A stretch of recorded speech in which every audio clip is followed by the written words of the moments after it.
Existem datas que parecem feitas para despertar o lado sombrio das pessoas, e o Halloween é sem dúvidas uma delas. Uma noite em que o medo é tratado como diversão, os monstros ganham um rosto, e o mal parece ter permissão para sair. Mas e se algumas dessas histórias que a gente conta como lendas fossem reais? E se por trás das máscaras, o verdadeiro terror fosse humano? Fala galera, aqui é o Drake, e hoje no Abismo do Medo, nós vamos conhecer 4 histórias reais que mostram o quanto essa data pode ser perigosa, desde casos que dão nome às lendas, rituais pagãos e travessuras que terminam em tragédia. Então se prepare, porque depois de ouvir isso, talvez você nunca mais olhe para o Dia das Bruxas do mesmo jeito.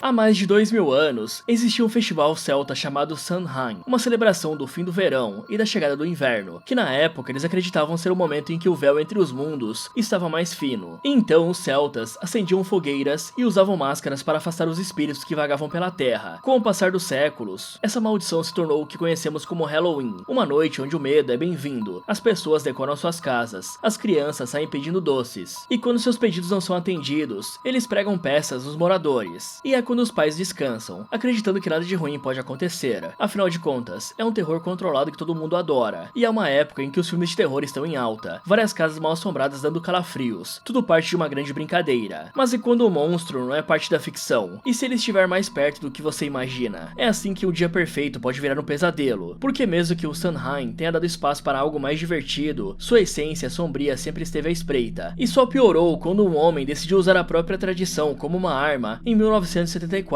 Era 31 de outubro, uma quinta-feira fria e chuvosa em Pasadena, no Texas. Mas isso não ia estragar a festa do Timothy de 8 anos e a sua irmã Elizabeth de 5 anos. E para as crianças, essa é uma data completamente mágica, onde se fantasiam dos seus personagens favoritos, ou só de alguma coisa aterrorizante, como o Timothy estava fantasiado de caveira, e no fim do dia voltam para casa carregando uma sacola cheia de doces. E é impossível uma criança não gostar disso, né? E por serem pequenos demais para sair sozinhos por aí, eles foram acompanhados do seu pai, o Ronald O'Brien, um oculista de 30 anos, e junto também estavam o vizinho e os 2 filhos dele. Enquanto a chuva caía, a turma de pais com as 4 crianças continuava indo de casa em casa pelo bairro, batendo de porta em porta, até que chegaram em uma residência diferente das outras. As luzes estavam apagadas, como se os moradores não estivessem em casa, ou simplesmente não quisessem participar da festa. Mesmo assim, as crianças bateram, mas ninguém atendeu, nem dava tempo para ficarem frustrados com isso, ainda tinham outras casas para explorar, por isso eles foram para a próxima casa. Nesse momento, o Ronald ficou para trás, dizendo que esperaria um pouco mais, que talvez a pessoa da casa estivesse só demorando. E foi ali, quando ficou sozinho, que o horror começou a tomar forma e o seu plano frio foi executado. Ronald alcançou o grupo logo depois, com um sorriso no rosto, e na mão 5 Pixie Sticks, que é uma espécie de canudo preenchido com pó doce e azedo, mas esse que ele levava eram gigantes. Isso fez os olhos dos pequenos brilharem na mesma hora. Ronald disse que as crianças estavam com sorte, porque a pessoa rica da casa anterior deu os melhores doces, e distribuiu um para cada um dos seus filhos, 2 para os filhos do vizinho e o 5º para um garoto que conhecia da igreja. A noite de doce ou travessura continuou mais um pouco, as sacolas foram ficando pesadas e o cansaço começou a bater, mas a felicidade de um Halloween bem aproveitado estava no ar, e quando chegou a hora de ir embora, estavam todos satisfeitos. Mais tarde, já em casa, as crianças mal podiam esperar para aproveitar de tudo que conseguiram, mas comer o doce à noite não é uma coisa indicada para os mais novos, porque são comidas muito pesadas, que podem dificultar a digestão e atrapalhar o sono. Além disso, o açúcar pode dar um pico de energia nada bom na hora de dormir, então em alguns lugares, como nos Estados Unidos, é comum que os pequenos só comam no dia seguinte. Mesmo assim, o Timothy estava empolgado e pediu ao pai para comer só um, e o Ronald permitiu, entregando o Pixie Sticks. O menino todo animado abriu o canudo para saciar a sua vontade, mas o que devia ser uma explosão doce, mas parecia estar estragado, fazendo ele reclamar do gosto amargo na mesma hora. Diante disso, o Ronald deu um copo de suco para o garoto, a fim de tirar esse gosto ruim, mas havia algo muito errado. O pequeno começou a sentir uma dor forte no estômago e correu para o banheiro. Lá ele começou a vomitar sem parar, até começar a convulsionar e desmaiar nos braços do pai, que ligou para a ambulância, dizendo que o seu filho tinha comido um doce envenenado, mas era tarde demais. Em menos de 1 hora, o Timothy estava sem vida no hospital. A autópsia revelou que o doce estava com uma dose letal de cianeto de potássio, o suficiente para finalizar 3 adultos. A notícia se espalhou rápido na vizinhança, e o terror que antes fazia parte das fantasias e das histórias de Halloween se transformou em algo real. As crianças foram proibidas de comer qualquer doce, e os pais começaram a vasculhar cada pacote em busca do Pixie Sticks, antes mesmo das autoridades pedirem que entregassem para a investigação. Nenhuma das outras 4 crianças havia comido seus doces envenenados. Um dos filhos do vizinho até tentou, mas por alguma razão, a mãe dele disse que só poderia comer depois da escola no dia seguinte. Uma decisão que, por pura obra do acaso, acabou salvando a vida do seu filho. A polícia logo começou a desconfiar do Ronald, por conta da calma que ele estava diante de uma tragédia tão perturbadora, e até mesmo no funeral do seu filho. Enquanto a esposa dele se desmanchava em lágrimas, o cara parecia estar tranquilo, como se tudo estivesse sob seu controle. Ele alegou que recebeu os doces de uma casa escura, descrevendo um braço peludo que saiu por trás da porta para entregá-los. Uma história bastante bizarra, e que combinava com o Dia das Bruxas. Mas tinha um erro. O dono daquela casa era um controlador de tráfego aéreo, que estava trabalhando no aeroporto naquele dia. Em outras palavras, o proprietário tinha um álibi sólido. A casa escura que tinha se transformado no protagonista da história perdeu os holofotes para o Candyman. Assim foi como o Roland passou a ser chamado pela mídia, aquele que tinha destruído o Halloween. O cara tentou envenenar mais 3 crianças além dos próprios filhos, tudo para as finalizações parecerem aleatórias, e conseguiu receber o seguro de vida do Timothy, que ele tinha feito algumas semanas antes. O valor era de $20.000, que hoje pode parecer pouco, mas nos anos 70 era muita coisa. O Ronald estava afundado em dívidas, devendo dinheiro aos bancos, colegas de trabalho e até a igreja. Depois de tentar diversos golpes, o plano de usar o Halloween como disfarce para o seu crime foi a última cartada, e o cara não admitiu a culpa. Em vez disso, a sua defesa se apoiou em uma lenda urbana do envenenador do Halloween, um suposto maníaco que distribuía maçãs com lâminas de barbear e balas recheadas com agulhas. Eram histórias que já circulavam há décadas nos Estados Unidos, mas nunca houve qualquer caso comprovado de estranhos envenenando doces, exceto pelo próprio Ronald, que só fez aumentar a lenda em torno do Candyman, alimentando um monstro da própria mentira. Ele foi condenado à pena capital, e durante a sua estadia na prisão, foi completamente isolado, porque nenhum dos outros presos queria estar perto de um cara que tirou a vida do próprio filho. E em 31 de março de 1984, quase 10 anos depois daquele Halloween, ele recebeu a injeção letal, mas mesmo com o seu fim, essa data nunca mais foi a mesma. O medo de que algo possa acontecer com as crianças se tornou uma realidade assustadora, um legado que assombra a festividade até hoje.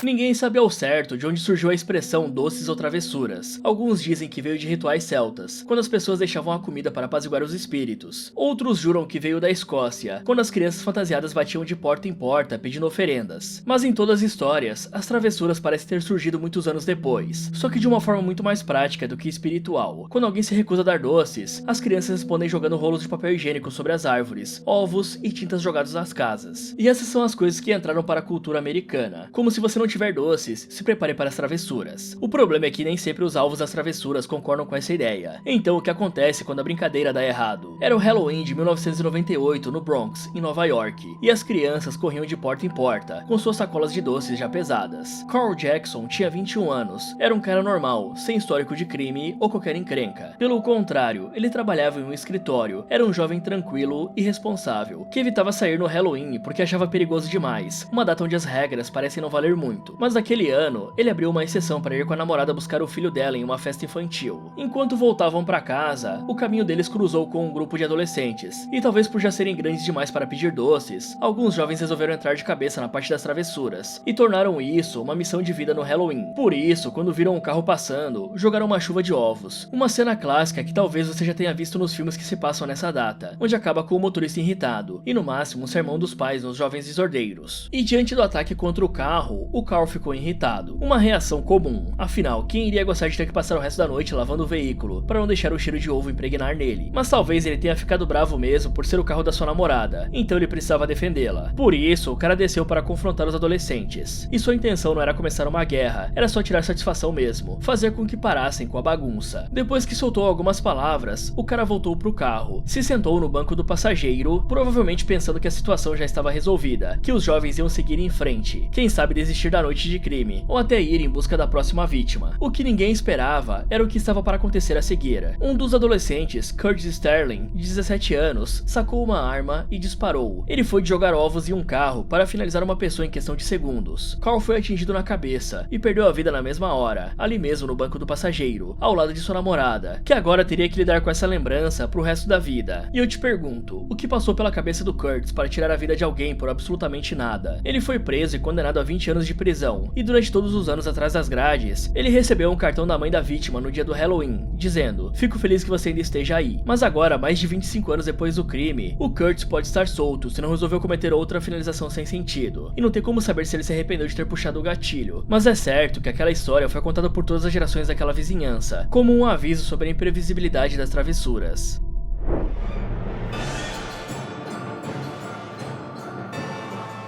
Essa próxima história é daquelas que a gente fica se perguntando o que realmente aconteceu lá na Inglaterra, quando as velhas crenças ainda tinham um peso assustador. O vilarejo Lower Quinton, em 1945, parecia estar vivendo em um mundo completamente diferente. Enquanto os países travavam guerras, lá a vida seguia em um outro ritmo, deixando de lado a tecnologia da época para abraçar a vida no campo. E no meio desse cenário, vivia um homem que era um mistério para a maioria, Charles Walton. Nascido em 1870, ele tinha seus 74 anos, quando a história que eu vou contar aconteceu. O senhor de idade era um trabalhador agrícola, viúvo, que morava com a sobrinha, a Edith Isabel Walton, em uma casa simples. Diziam que ele era um homem solitário, que não gostava muito de companhia humana, e preferia ficar perto dos animais. E era aí que a coisa ficava estranha. Boatos corriam que o Charles entendia a linguagem dos bichos, e que eles o entendiam de volta. Ele passava horas conversando com as aves, e isso por si só já o tornava um pouco diferente aos olhos de uma comunidade tão fechada. Mas não para por aí, porque enquanto a maioria das pessoas preferem cães e gatos, o Charles tinha uma paixão peculiar por sapos, e criava esses anfíbios em sua horta. Só que não eram sapos pequenos, eu estou falando daqueles realmente grandes. Logo os boatos foram crescendo, e a fama de bruxo começou a se espalhar. As pessoas o viam como alguém com um jeito estranho, que tinha um conhecimento profundo, e talvez perigoso sobre a natureza, sobre as coisas que a maioria não ousava nem sequer pensar. Em um lugar onde a superstição ainda era muito forte, ser visto como um bruxo podia significar uma sentença. O dia era 14 de fevereiro de 1945, era só mais um dia comum para Charles, e apesar da idade e dos joelhos reumáticos que o faziam andar com uma bengala, ele ainda trabalhava duro, cortando arbustos em uma colina que dominava a paisagem local. Naquela manhã, ele saiu de casa levando as suas ferramentas, uma forquilha e um podão, que é um tipo de foice. Mas nesse dia, quando Ed chegou em casa, por volta das 18 horas, já era para o seu tio ter voltado, só que a casa estava vazia. E com os hábitos antissociais do Charles, ela nem sequer cogitou a possibilidade dele estar em um bar ou visitando um amigo. Sua preocupação a levou até o vizinho, Harry Beasley, e juntos foram até a fazenda onde o senhor trabalhava. O dono da fazenda, Alfred Potter, contou que tinha visto ele pela última vez cortando arbustos em um outro local, e se juntou à dupla na busca pelo Charles. E foi lá, perto de uma cerca viva, que eles encontraram o horror. A cena era macabra. O pobre senhor estava finalizado, e a forma como foi encontrado parecia saída de um pesadelo medieval. O seu corpo estava no chão, e o que prendia era sua própria forquilha, com os dentes cravados em seu pescoço, e a alça dela estava presa em um galho de cerca, como se fosse uma garantia para que ele não se movesse. O rosto do Charles estava com uma expressão de puro terror, mas com parte do crânio deformado, porque o finalizador usou a bengala dele como uma arma, enquanto o podão estava enterrado no seu peito, e alguns relatos dizem que o corte em seu peito formava uma cruz, um detalhe que virou parte da lenda que se formou em torno do crime. Mas não era só isso, a sua garganta também estava com um corte feito com o podão, uma cena de brutalidade completa, que ia além de uma simples finalização. Quem quer que tivesse feito isso, estava com algum propósito maior. Quando a polícia chegou, não houve dúvida que não era um caso comum, era um crime que parecia ter sido cometido séculos antes, com uma selvageria que desafiava qualquer explicação. O fazendeiro foi o primeiro a ser investigado, porque apesar de ter um álibi, suas ações e declarações levantaram muitas suspeitas. Ele admitiu ter tocado nas armas do crime, alegando que queria ter certeza de que o Charles tinha perdido a vida. O Alfred ainda sugeriu que o crime podia ter sido obra de um prisioneiro de guerra italiano, mas essa teoria nunca foi levada a sério. A princípio, os investigadores se esforçaram para tentar chegar a uma conclusão, mas nada fazia sentido, porque apesar dele ser um homem excêntrico, não fazia mal a ninguém e não tinha inimigos declarados. Mas anos depois, o principal investigador do caso foi para outra linha de raciocínio e escreveu que a finalização foi um ritual pagão, aconselhando qualquer um que se aventurasse na magia negra a se lembrar da vítima. E o que torna essa história tão assustadora é a falta de uma real motivação. Teria sido por raiva, dinheiro ou, como muitos sussurravam, um ritual de sacrifício para acalmar forças antigas e repor a fertilidade do solo. A falta de evidências claras, a relutância dos moradores em falar e os boatos de bruxaria contribuíam para que o caso ficasse sem solução. Até hoje, a finalização de Charles Walton é um mistério, e a lenda continua viva em Lower Quinton. Dizem que os moradores, em noites de neblina, quando o véu entre os mundos parece mais frágil, ainda conseguem ouvir o som da forquilha batendo, e que talvez o espírito dele ainda esteja lá, vagando pelos campos, procurando por respostas que nunca foram dadas. Então, da próxima vez que vocês estiverem em uma noite escura e ouvirem um barulho estranho do lado de fora, lembre-se dessa história e se perguntem o que realmente aconteceu naquela colina e o que ou quem está por trás do mistério da forquilha.